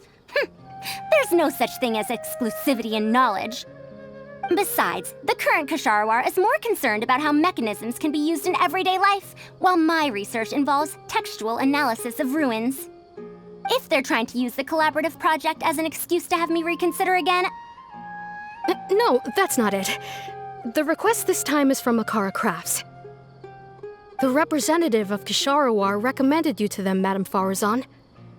In truth, she told me that it's because she respects you a lot. Oh, respect?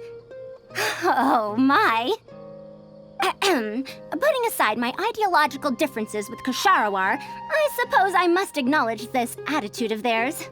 At the very least, they're bounds above those decrepit Haravatat fools. Yeah, Akara Crafts is a pretty nice shop. Well, since both of you feel as such, I shall first hear this proposal.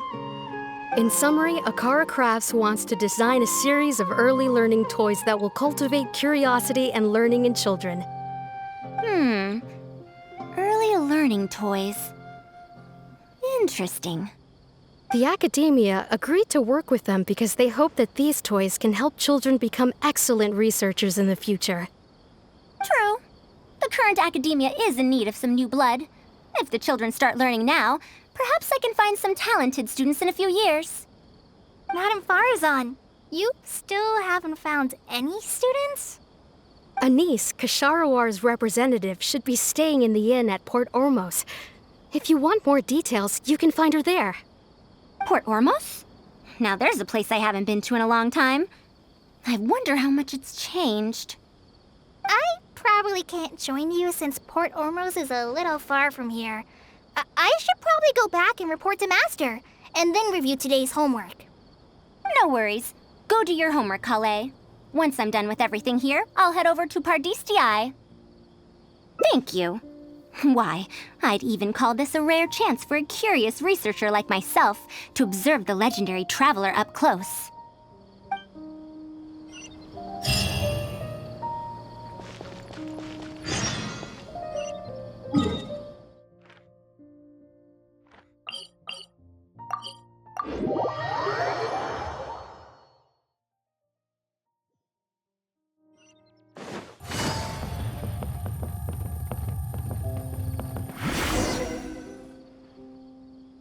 Madame Faruzan! Oh, it's really you. Did you change your mind? All right, calm down. Let me be clear. I'm still not all that interested in Ksharawar. I'm just here to see how the project is going. After all, you're here as representatives of the academia in this collaboration. The reputation of all research is at stake here, so I will not simply stand by should mistakes get made. Either way, it's good that you were willing to come. Now, we've given Akara Crafts many ideas over the past couple of days. However, their owner thinks that our designs are too complicated, which will drive production costs too far up. That's expected. Students who have never had to deal with budgetary constraints probably don't understand how important it is to keep costs low. How enviable. Oh, If you join the Ksharawar, your budget will be as big as you want it to be. I guarantee it. That's enough. I will not repeat myself. Take me to Akara Crafts owner first, if you please. All right. He's usually at the slope up ahead recruiting volunteers to test out his toys. Let's just head over.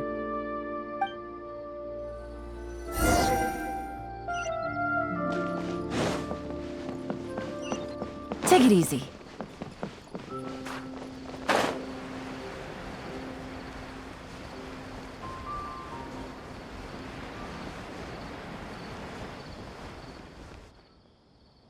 Mamdu, the one I recommended is here.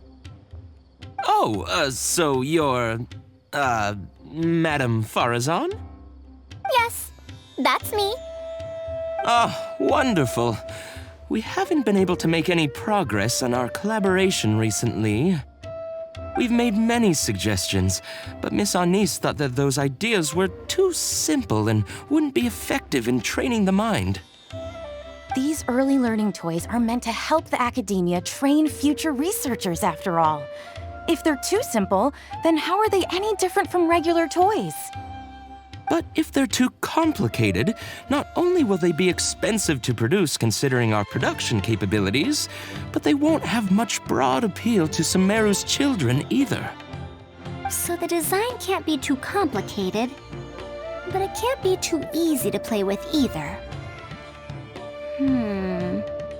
I remember that in your notes, many contraptions have managed to fulfill complex functions despite using simple parts.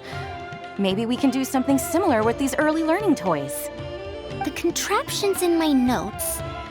I didn't create those. I simply took the contraptions in the ruins apart and analyzed them. But now that you mention it, the ruins did have things like that. Do you have a pen, paper, and scissors? I'll make a paper prototype. You have an idea already?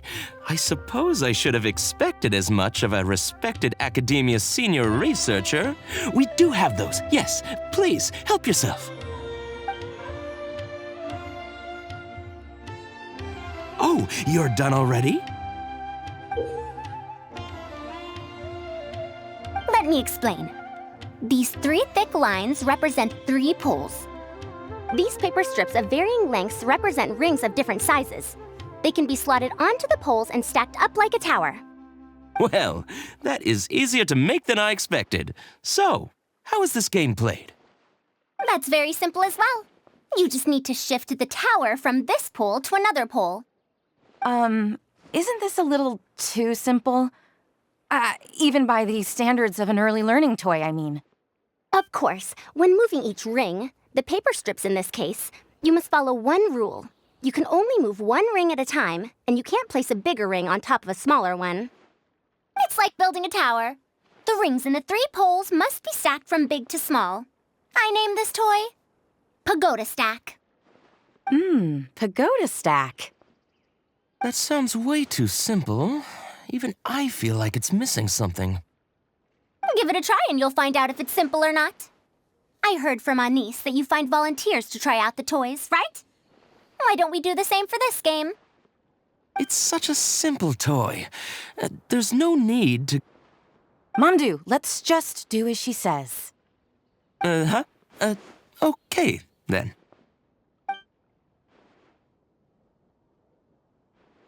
And that's how you play this game. You can all give it a try. Let's see who's able to move the tower to another pole in the smallest number of steps. You called everyone here for such a simple toy? It doesn't look like it'll take that many steps. Come on, we all promised to help Mr. Mamdu test out the new toys. He said he'd give us new Genius Invocation TCG cards. Ugh, fine. Let's get this over and done with so we can head back and play cards.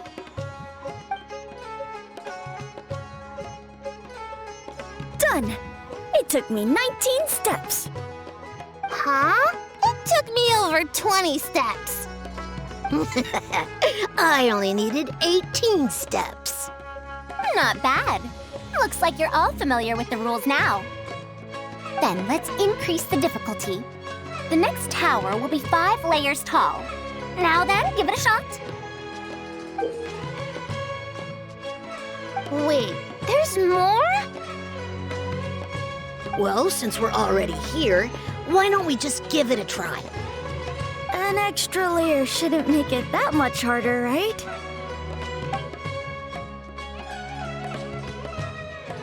What's going on?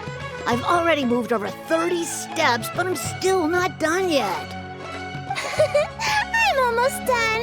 Looks like I'm the faster one this time. Done! It took me 35 steps. What? How? This pagoda stack toy is pretty fun to play with. Good. We'll try it one final time.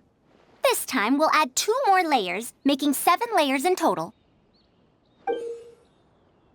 Mamdu, we've still got quite a few paper strips here. Why don't you give this a go as well? Do you need that many steps for something this simple? Let me try. Madam Faruzan, allow me to try it as well. You were looking at it quite seriously just now. Are you starting to understand the principles involved? I think so. If you want to test out your hypothesis, you'll just have to play and find out. Got it. We don't have enough paper strips left for you, Traveler. However, by the looks of things, you seem to have the game figured out. Why don't you guess what the lowest number of steps needed to solve a 7-layer pagoda stack is? Oh, color me impressed. You figured it out so quickly. Let's see how well they do then.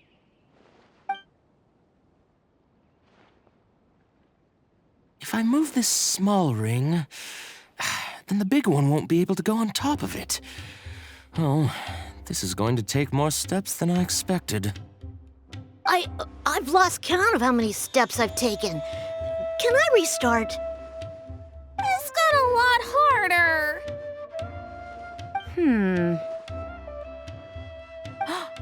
I solved it! Madam Faruzan, it takes 127 steps in total. That many? But there are only 7 layers. For every extra layer in the pagoda stack, the move order you need to consider becomes much more complex, and the number of steps required will at least double. More accurately, it will require double the steps plus 1 each time. You did well. You didn't underestimate the principles behind it just because it's an early learning toy. The complexity of any given contraption isn't determined by the number of parts it has. The way the parts interact and the rules behind how it operates are important too. Oh, I see. No wonder you emphasized in your notes that no contraption should ever be underestimated. I see. So even a simple toy can become complex with the right set of rules. That's right. The rules used for Pagoda Stack are the simplest kind when it comes to ancient contraption-making techniques. I could spend some time picking out all those machines that do something similar and write you a reference book. Once that happens, you can give the volunteers the reference book and paper prototypes and find out which toy is the most popular. Do you have any other toys? Yeah! When can we play with them? In about 2 days or so, I think. Anise, if you're free, can you help me with the illustrations for the reference book? Of course! I'd be honored. 2 days should be enough for us to find more volunteers. Then we can organize a huge conference here, at which we can announce which toy we'll be making.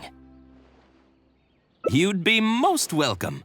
We need more people to get a healthy range of opinions. The more, the merrier. Thank you for coming here with me today. I'll walk back with you.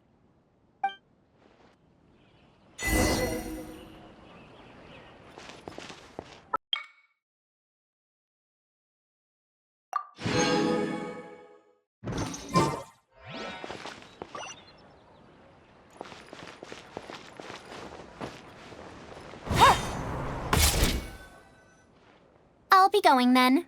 Say hi to Tainari and Kale for me if you can. Once everything here is settled, I'll make my way over to Pardis Di as quickly as I can. You want to ask why I'm unwilling to join them, yes?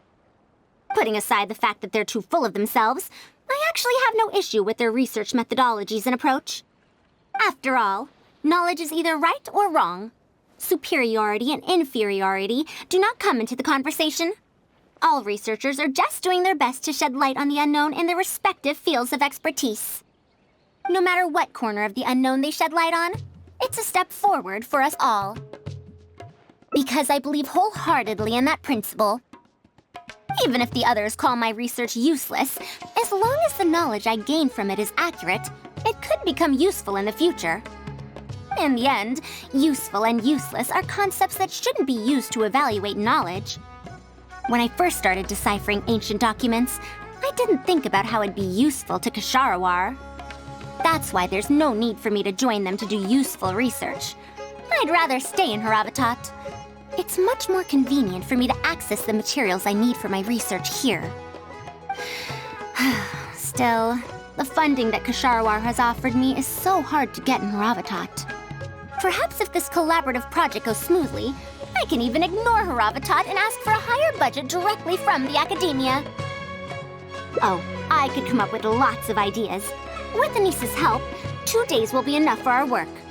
However, I'm still undecided as to the style of the reference book's text and illustrations.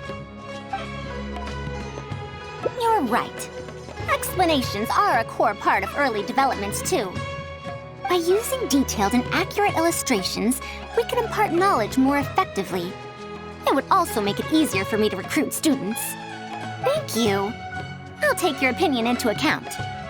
See you in 2 days. Oh, you're here. We're just starting to set up the venue. We've called up everyone we possibly could have. This is going to be quite the event. My masterpiece is going to be exhibited after all. Let's see what the Academia shall say about it this time. To sum up, the 24 forms of pressure-based puzzle mechanisms were used in various ruins. All right, let's go to the next page. Now, I'll explain the base layer design of elemental monuments. Are we done yet? Oh, I'm falling asleep. I don't understand any of it at all. Are these really toys? They sound a bit too dangerous to buy for children. Oh. Well, we've prepared paper prototypes for everyone. If you're interested in the mechanisms Madame Faruzan's talked about, you're more than welcome to try them out. Oh, this is no fun. Can I try another toy? I want to go home and play Genius Invocation TCG. Forget it. I don't think anyone would be interested. I should go home and take care of my children.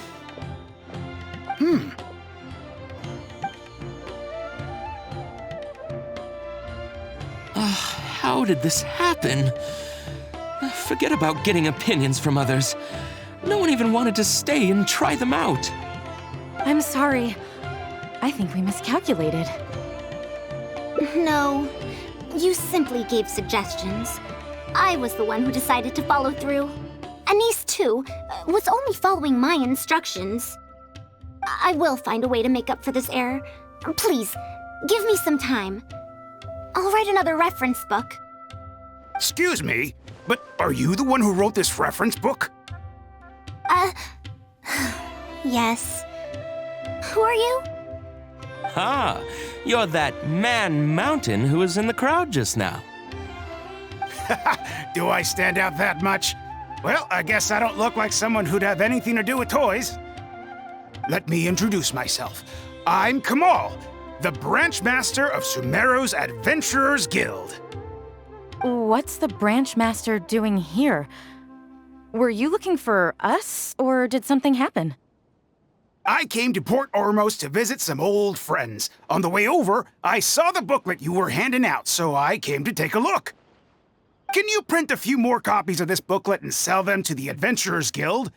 Also, could you make full-fledged models of those paper prototypes and sell them to us as well? What does the Adventurers Guild want with these toys? You may see them as toys, but to adventurers who need to deal with all sorts of machines and contraptions within ancient ruins, this booklet is a true treasure.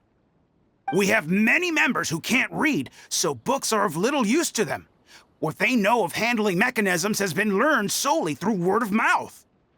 Even if the Academia granted public access to all their books, there are people who can't use them. Ah, and our booklet is practically all pictures. Well, it is designed for children. It might be a bit too difficult for children, but it's perfect for adventurers. Also, those paper strips, you called them paper prototypes? If you can make wooden versions for demonstration purposes, even the most illiterate person would be able to follow along and understand. If we can supply a model set for each branch, and if each adventurer carries a booklet with them, then ruin exploration will become much safer. You really think so? I mean, yes, I always knew it. Knowledge will always be needed, one way or another. Making models of contraptions for the Adventurers Guild? To be honest, that sounds like a good avenue to explore to me. We'll probably have to send in a separate application, but it shouldn't be an issue. After all, this concerns safety during the exploration of ruins. It's a problem that the Academia is actually trying to address as well.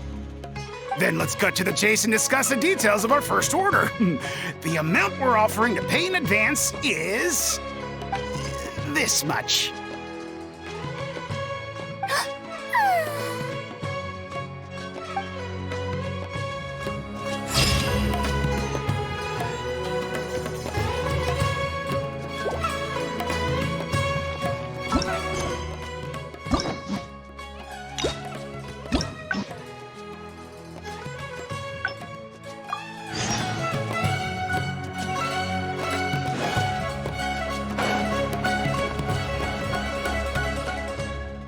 I'll be going then.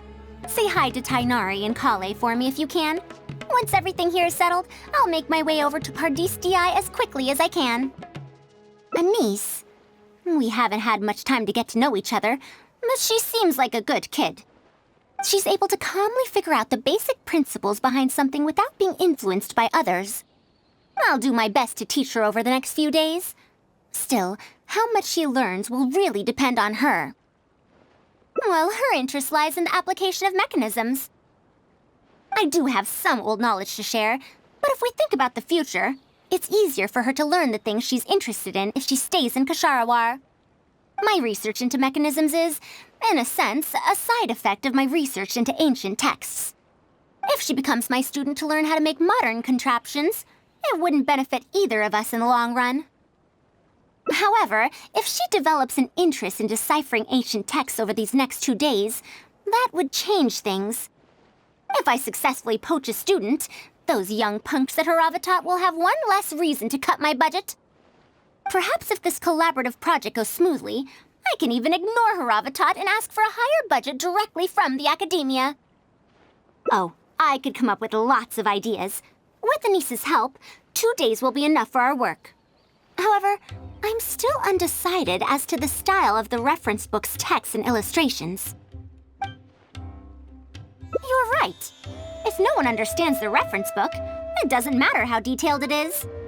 It's better to make it simpler and fun so that children will be interested in the subject. It'll also make it easier for me to recruit students in the long run. Thank you. I'll take your opinion into account. See you in 2 days. Oh, you're here. We're just starting to set up the venue. We've called up everyone we possibly could have. This is going to be quite the event. My masterpiece is going to be exhibited after all. Let's see what the Academia shall say about it this time. And if we activate this little mechanism just like that, a Sumeru rose will appear at the top of the cane. Oh, I see. I thought it came out of thin air! It's amazing! If the mechanism was bigger, you could make a rabbit appear, right? Then you can't use a cane. Could you switch it out with a hat or something? You're applying what you learned creatively. Not bad. Let's look at the next page. If you fold an origami bird like this, it'll fly further and more stably. Whoa. You can make a mechanism using just a piece of paper? The principles at play are even more important than the parts that make up a mechanism.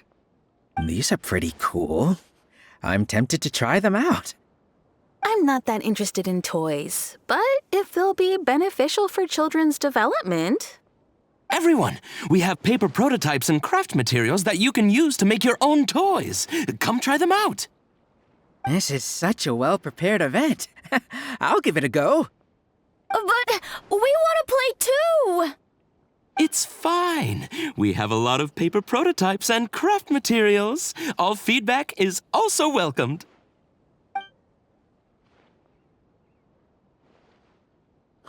Oh, my origami bird flew further this time. Professor Faruzan, how can I make mine fly further? Ahem. Just madam will do. Maybe in the future, you may indeed get the chance to call me Professor. You may wish to pay attention to these few details. Here, for example. All right. Try it again. Wow! It really did fly farther! Madam Faruzan, will we learn origami at the Academia? Of course you will. If you become a researcher, you can explore any field you like to your heart's content. In the future, if you want, you can even become one of my students. But Mom and Dad said that there are 6 Darshans in the Academia. Wait, was it 7? Which Darshan teaches about mechanisms in origami? Well, in this case, it wouldn't be Haravatat. I know. We need to choose Kasharawar. Huh? I want to attend Kasharawar in the future and fold even better origami birds. I want to make even more awesome mechanisms! Actually, the other Darshans do have their own specialties, too. For example, Haravatat specializes in... Pay attention, children. Children? How did this happen? What if we end up in a Darshan we don't like? Does that mean that we won't get to learn about the things we do like? No, that won't happen. Take me, for example. I'm a researcher from Haravatat, but I research mechanisms, see? The only person able to restrict your curiosity as a researcher is you. Do you understand what I'm saying? Not really. Huh. It's all right. You still have a long road ahead of you. Now, do you want to learn about some other machines? Let me tell you a story about pressure-based mechanisms and elemental monuments.